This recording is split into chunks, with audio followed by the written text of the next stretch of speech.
This is going to be a slight deep dive into the Ki-84 and the whole entire 5.0 battle rating range of Sim. Now, for my viewers that used to watch me when I played AirRB, the Ki-84 Co is 5.3 in AirRB, which is pretty sensible. On the other hand, the Ki-84 Co is 5.0 in Air SB, and there's a bunch of other things that are 5.0 in Air SB that don't like really correspond to the realistic battle ratings ranges. On top of that, there's a bunch of stuff in Air SB that sits at 5.0 that like doesn't make as much sense as it does in Air RB, because in Air SB you can kind of pick your battle rating range, because like it rotates and there's going to be days where 4.0 to 5.0 is like the battle rating range. And you have things like the P51D5, which are objectively not good, just sitting at 5.0 for reasons I can't really understand. Anyways, the P51D5 not being all that great is a subject for another video. We're going to basically get into some charts. We're going to get into some performance charts. And the first thing that's up on the list is our climb rate over time. This is more or less some pretty popular 4.7, 5.3 planes in comparison to the Ki-84. Now, the way that I do this is like I start on the runway and then I climb at the optimal climb speed it's on minimum fuel. So this gives you like a pretty decent idea. The planes that have like 30 minutes of minimum fuel are going to suffer over time. But you can't take less than minimum fuel, so it kind of averages out. And if you look at the climb rate chart, the Ki-84 and the BF-109G10 both reach 6,000 meters in the same time limit. Now, within SB, the Ki-84 and the BF-109G10 are basically the same battle rating. Actually, I think the G10 might be 5.3 to 5.7. And then the three lines that are lower are kind of your US planes that sit around like the 5053 range. Your F4U-4 here, that's the normal dash 4. That's the one with the 650 cals. And then your P51D30, that's 5.3. Your sustained climb rate with the Ki-84 is just, it's noticeably better. And you have, I put the data chart at the bottom just so that if you want to pause the video and you want to like see exactly what your altitude advantage could be over a certain period of time, there you go. Now, within the context of AirSB, climb rate's a lot less important than it is in RB, because within RB, the ability to climb and start top to bottom and be the highest guy in the game means that you have a lot more relevance. Whereas AirSB, you can respawn, the maps are bigger. You're not really limited. You don't run into people before you get to 6 kilometers if you really want to. So this statistic, it's meaningful, but it's not maybe the most meaningful. The next performance chart that we move on to is sea level acceleration. If we look at the chart, the Ki-84 is kind of solidly in the middle, except we picked a bunch of planes that are actually really, really fast at sea level, and then the 109G10. But if you look at the chart, you're going to see that the Ki-84, number one, it accelerates really good at low speed up until about 550 kph. All of these like really fast planes don't really start to walk away from it. And then on the other hand, if you look at the 109G10 and you look at the Yak-3, they are actually slower on the deck than the Ki-84, the Ki-84 Co, the 5.01. Really, the only planes that end up being significantly faster are the F4U-4, the P51D30, and the LA-7. And all three of these planes are actually just blisteringly fast at sea level. So, let's move on. The second to third last thing that we're going to look at is more or less the same thing, but now we're at 6,000 meters. Now, if you look at the lines, you'll notice the Yak 3 starts faster. That is because I messed up in like my testing, and I basically started the acceleration test at 400 kph, but it really doesn't change the overall picture. The 109G10 accelerates really, really good at low speed. The Ki-84 at the end of the acceleration is just as fast as the G10. The G10 is the high altitude version of the 109, by the way. And then the F4U-4 ends up actually being slightly slower than the Ki-84. And then the LA7 and the Yak-3 are noticeably slower than kind of everything else, even though they still remain pretty fast airplanes. And then the last chart is the same thing as before, but we removed the Yak-3 because it's starting at 400 kph as opposed to 350. Might confuse some people, so we're going to put all these other planes here, but like you can look at it and like, oh yeah, like the D30 is the fastest, barely. So with all that being said, we're going to throw in one extra useless chart. This is turn rates between 600 to 300 kph in a max performance turn. And this chart here, you really can't learn a lot from it, because if you try to interpolate it, you might come to the wrong conclusion, because based on this chart, you might be inclined to believe that the F4U-4, the F4U-4B, mind you, is on par with the Ki-84, at least in a dogfight, just based on this rate chart. It looks like your peaks and your valleys here, those are the flaps coming out. It's kind of some basic stuff. I didn't put a lot of effort into this chart. I think I could do a little bit better at it, but like these charts aren't really useful because you're going to see the actual output from this in duels. The outcome of this first duel is basically the ideal scenario that you can get with the 4B versus the Ki-84. We go very, very aggressive. We miss our first shot, and we are putting our flaps out basically immediately. We get a second dodge here. He doesn't take it. And we're going to come up over the top, and we're going to rudder into him, and we get an extremely lucky hit. That is more or less how you would have to play this plane against someone who's reasonably experienced. Now, if they're bad and they delay their turn and don't do anything correctly, then yeah, you can win. But in reality, the difference between the turn rates, whether or not it's instantaneous or sustained, drastically favor the Ki-84. We come in, we do more or less the same thing as before. We go immediately for the first shot that we can get. He misses that one. We come back over the top, come in, we spray, we get a hit, and at this point it settles into rate. And even though we have all of the position in the world, we are just not able to pull in. The rate of the Ki-84 is better. It is better than the F4U-4B. It is much better than the F4U-4. It's much better than the P-51D30. It is, in all honesty, much better than most of the things that it's going to end up facing. At least most of the things that it is not just blatantly, obviously faster than, or just not in the Japanese tech tree. He's just going to keep pulling around, and what's going to happen is we are eventually going to lose. He is creeping ahead in our canopy. We're trying to gain a little bit of energy on him to maybe use landing flaps to cut into him, but it's not going to happen. We're just here. And in the context of a random SB battle, our best bet would be to just separate and come back in for another pass. The crits that we got, they didn't matter. From this point of view, it looks like we have managed to hoard some energy. If we stay just in front of where he can point his nose, we might be able to win. But one shot and the wing falls off. Now, there are some planes that can compete against the Ki-84 in a turn fight.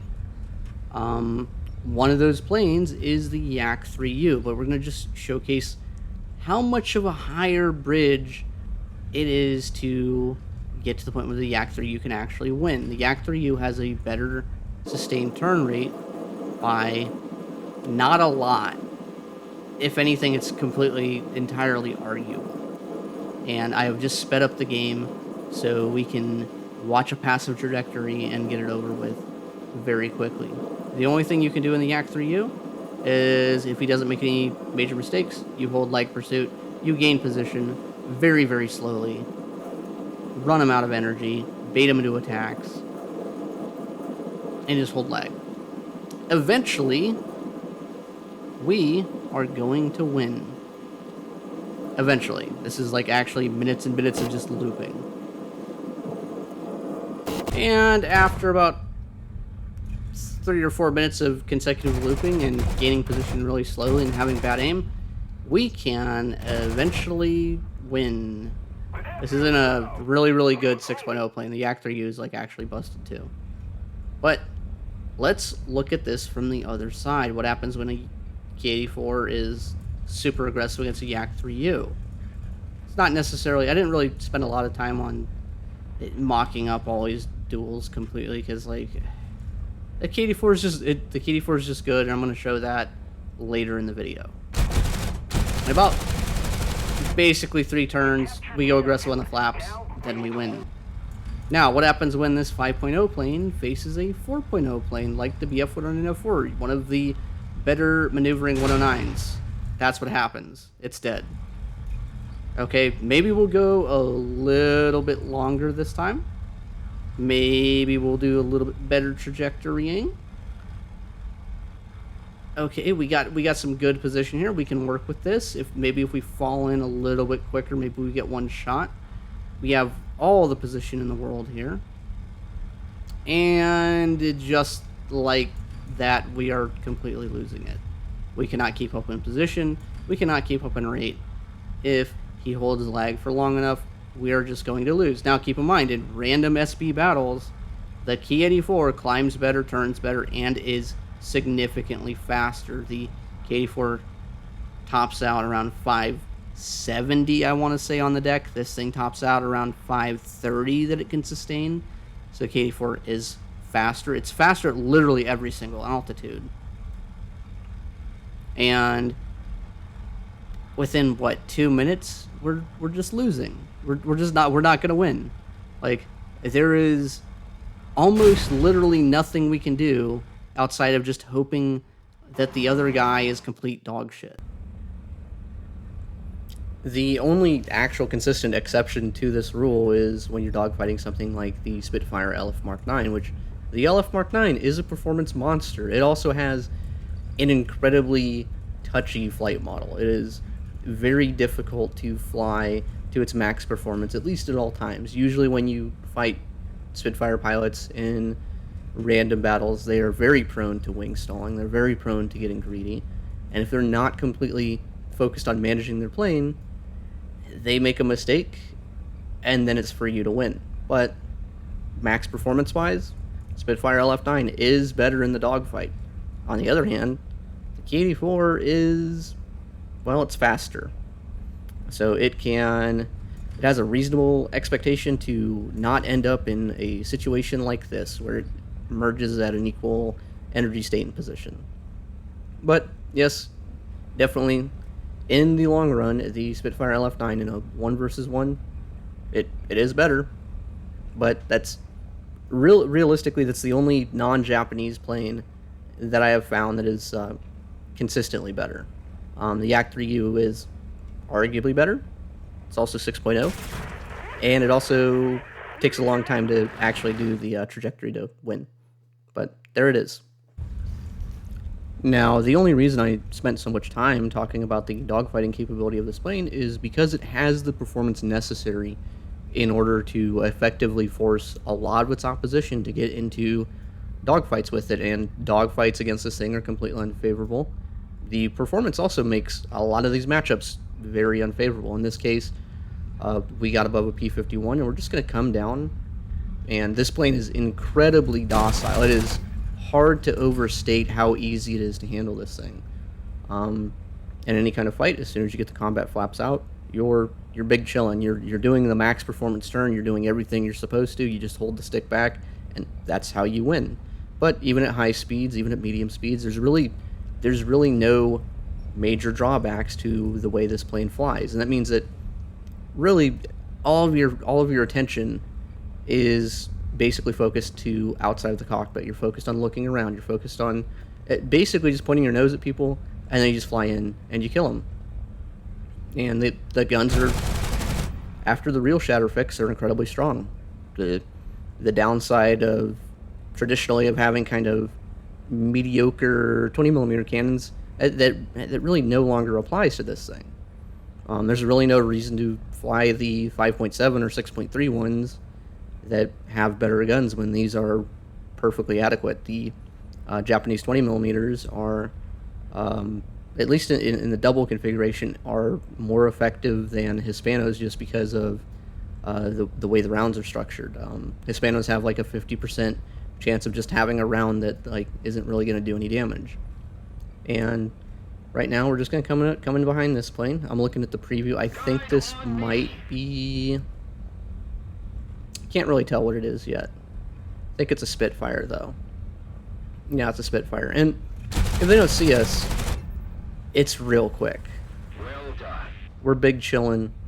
We've got 600 kph. We just cut our WEP off a little bit. We're gonna save the engine, and we're just gonna zoom back up. And the thing is, if you use this thing as a boom and zoomer, everything copes. And even if you end up in a situation where you get boom and zoomed, you have a really good chance of just coming out ahead, based on having good power to weight ratio, extremely good energy retention, good maneuverability, and then just like low stall speed. And you really only need to get one shot with the guns. We got a P-51 up here. We just come in, we shoot, we miss, we turn around. That P-51 with damage is not going to get away from this thing. Even a P-51 D5 without damage is arguably slower than this. You might be able to put it into a shallow dive, be faster, get to AA, but that's kind of your main defensive move against this thing.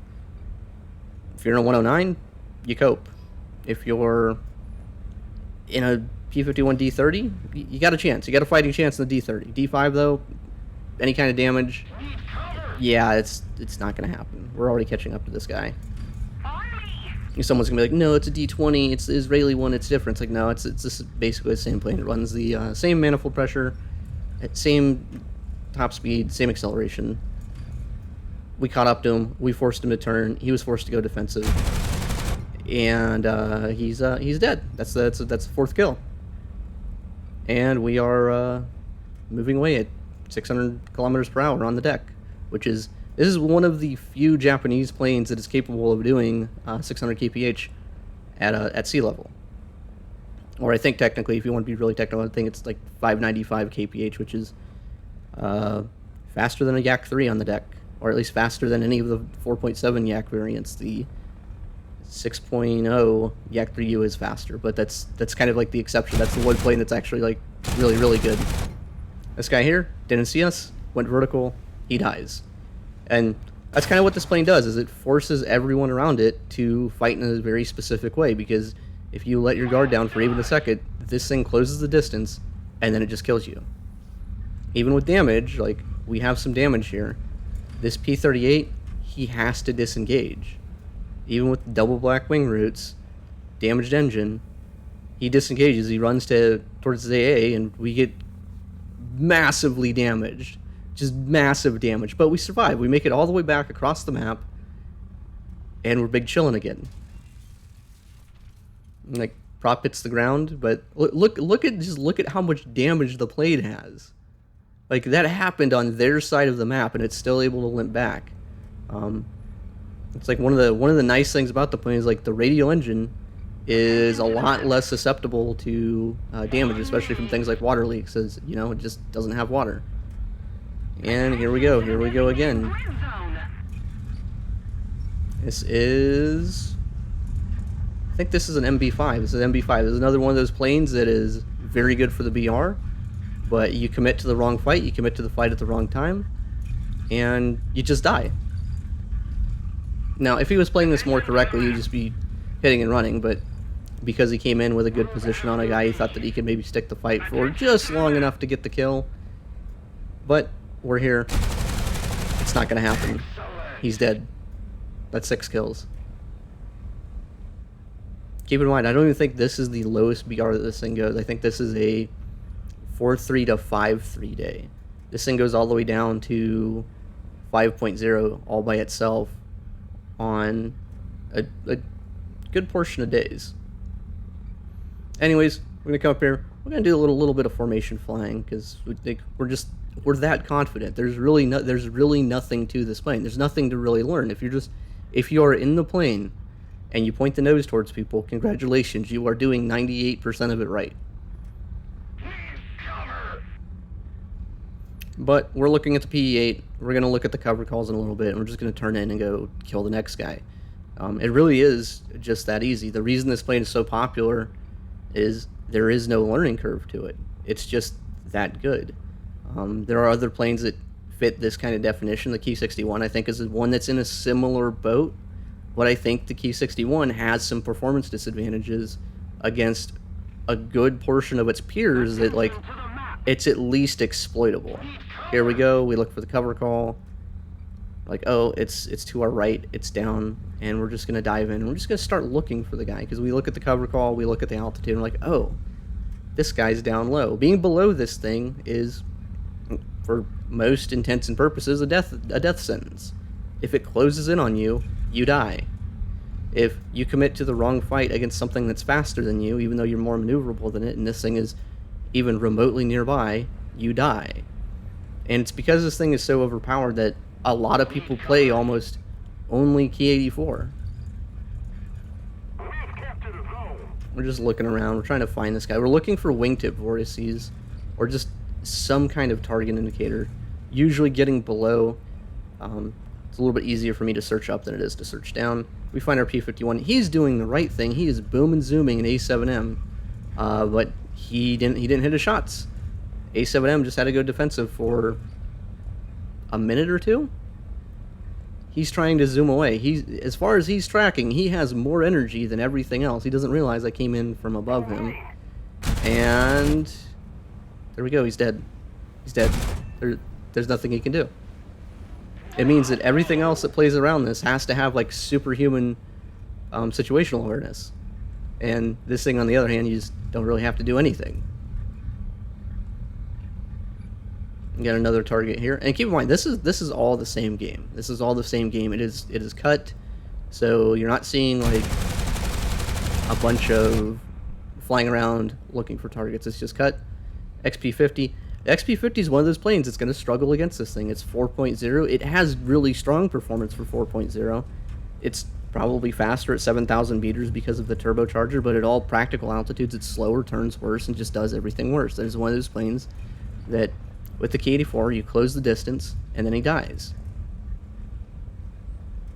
We get in a dogfight here. That guy almost gets a shot, but that is a incredibly marginal shot opportunity. We're getting engaged again. We have a guy on our tail. It's another P-51, but we're going to commit to this guy. And because he committed too hard, he's not going to get away. Brazil goes down again. And P-51, we're going to go defensive. And the second we get the overshoot, or the second we get something that looks like a trajectory, this guy is going to have to break off. We're just going to outrate him. And just like that, we are already behind him. And now he's going to do the only thing that he can do. He has more energy. He started with more energy. He started on R6, and now he has to point the nose down and he has to run away. And this is the only person that had any common sense in this game. This is the only guy that kind of sort of knew how to do the right thing. Now keep in mind, he just got hit too. He just got hit by the machine guns, because the machine guns are really good. If he had gotten hit by the cannon, he dies, more than likely.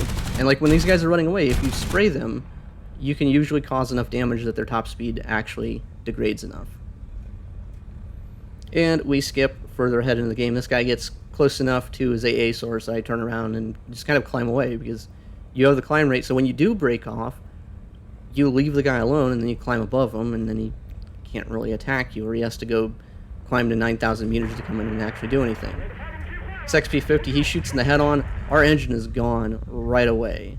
But even with no engine, this guy's not going to play it very smart, by the way. He doesn't realize that, and we're kind of like trying to signal that we didn't lose our engine. As far as he's tracking, we are pursuing him, and he's going to force this head on again, and we're just gonna hold down the trigger with these guns because like we're not gonna get back without an engine. And just with 2 cannons or 2 machine guns, that guy dies. And we get our nice little cinematic here. Battle of Dunkirk landing at the end of this here, and we're gonna park her next to a house, get some nice tea, go commit some war crimes, and chill with our one of the easiest 10 kill games, or one of the easiest like 10 to 1 matches I think you could possibly have. Like, this thing is just in fact completely brainless. Anyways, that's the episode. Like it, subscribe it, don't, life will go on.